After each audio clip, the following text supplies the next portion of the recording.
It's time for another round of PatGPT. Our topic today is FOGO, fear of growing old. Now, I'm going to be honest, I had another FOGO before.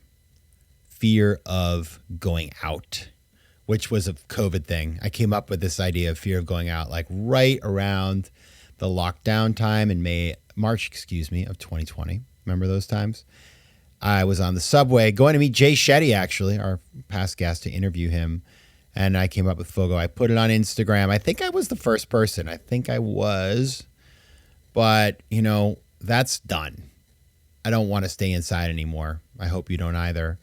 And then the other night, I was talking to my friend Ben Schreckinger. Now, Ben is a reporter at Politico. He's been on the show many years ago, I think season 1, and wrote the original article talking about how I invented FOMO. So he's an old friend, and we've become friends since the interview came out. And the article really changed my life. So I love Ben. We're chatting, and somehow this idea of FOGO, fear of growing old, came up. And I got to tell you, I think the reason why is because the topic of longevity has become the new kind of like tech bro thing. Not just bros, but also ladies, but the whole tech world. Things that can throw money at the problem of aging. Aging is like a disease, and we can just cure it. And I think it's interesting. Like, it's a trend in our society that I have been tracking. And, I do some of these things. I'm all for it. Like, who doesn't want to live a little bit longer? But at the same time, I have been a little annoyed by, people who just seem a little bit disingenuous. And there's a guy out there whose name is Brian Johnson. If you've heard about Brian, I don't know Brian, by the way, so I'm not looking to get into a beef with Brian the way that people do. But I do think he's an interesting case study because he has been very good at the PR around living forever. So he takes more than 100 supplements a day, submits himself to constant medical assessments. He has this crazy diet that says no food after 11 a.m. He goes to bed at 8:30 p.m. That's like my nightmare. He does a ton of experiments on his body.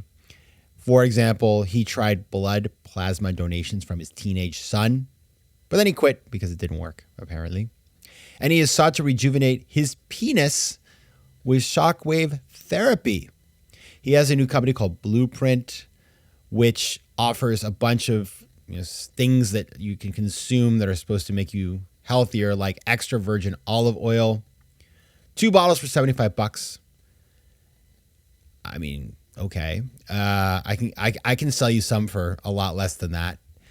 And he claims to spend $2 million a year doing this, and he kind of puts it all out there for people to follow. Like, so how do I think about that? Part of me is, you got to respect the guy for putting his money where his mouth is.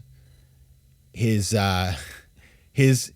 ability to self-market and tell the story and drum up interest is pretty impressive. But then part of me also kind of rolls my eyes because it's just a lot. Like, putting everything out there all the time and all this sort of like controversial stuff, and then selling olive oil for $75 for 2 bottles. Like, come on. I don't know about that. It's not something that most of us would want to do. So I kind of get it. I kind of find it annoying. I think it's good that he's highlighting this stuff, but I also have issues with it. I think he's got FOGO. Brian Johnson, you, my friend, have FOGO, fear of growing old.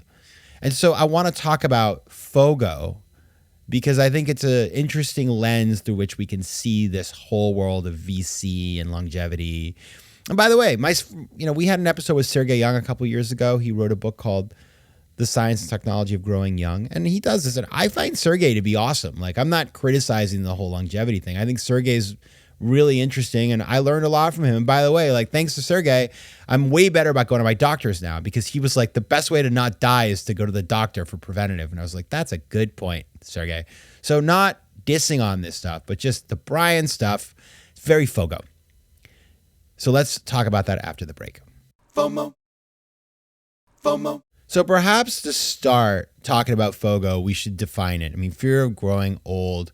to me, much like FOMO, it's like an internal thing you're telling yourself that probably isn't connected with reality. It's like, oh, I can live forever if I just do these 5 things. Hasn't happened yet. Hasn't happened yet. You can extend life, sure, but it's like there's this whole inner narrative that somehow if I just change all my habits and do radical things, like I'm going to live forever and my life will be great.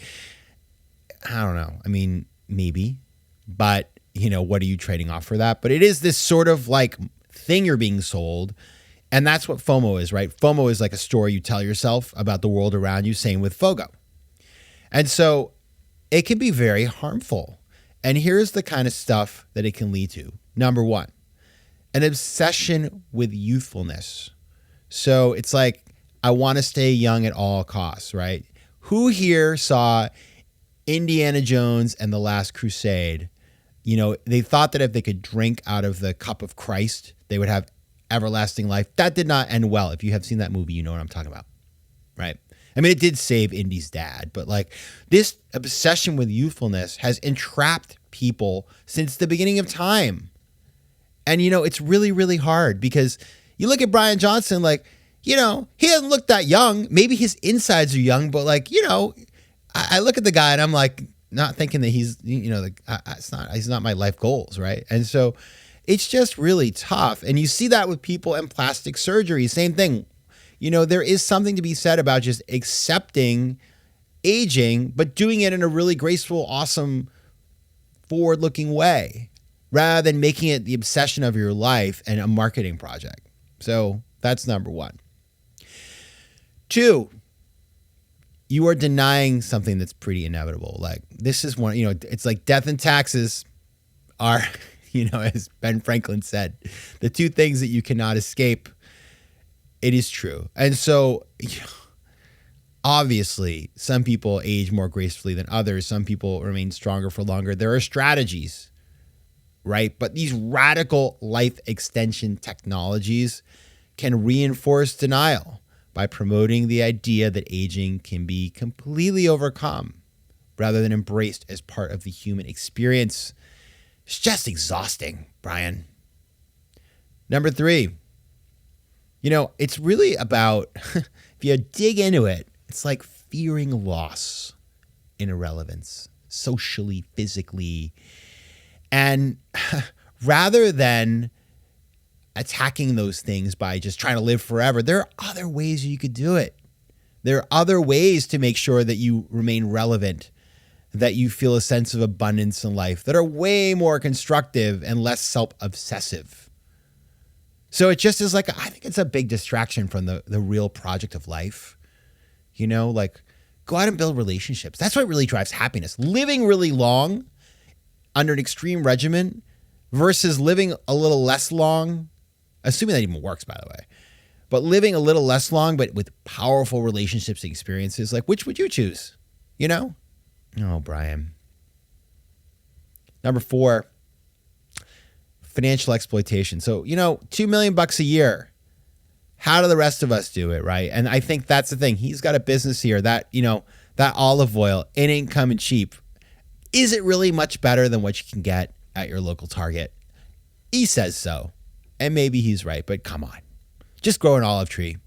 That's cheaper than doing what Brian's saying. So there's like this, you're getting people to separate themselves from money. There's all these people promising, this really the dream, the fountain of youth, and you're getting people to write big checks because as you get older, you're like, man, I got money now, but I don't have time. Let me just invest and try to find a way to extend my life, right? That's what some people do.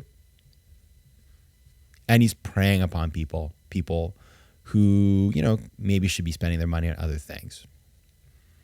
And finally, I do think there's like an ethical thing here. You have people in this country and in the world who can't even get basic health care, right?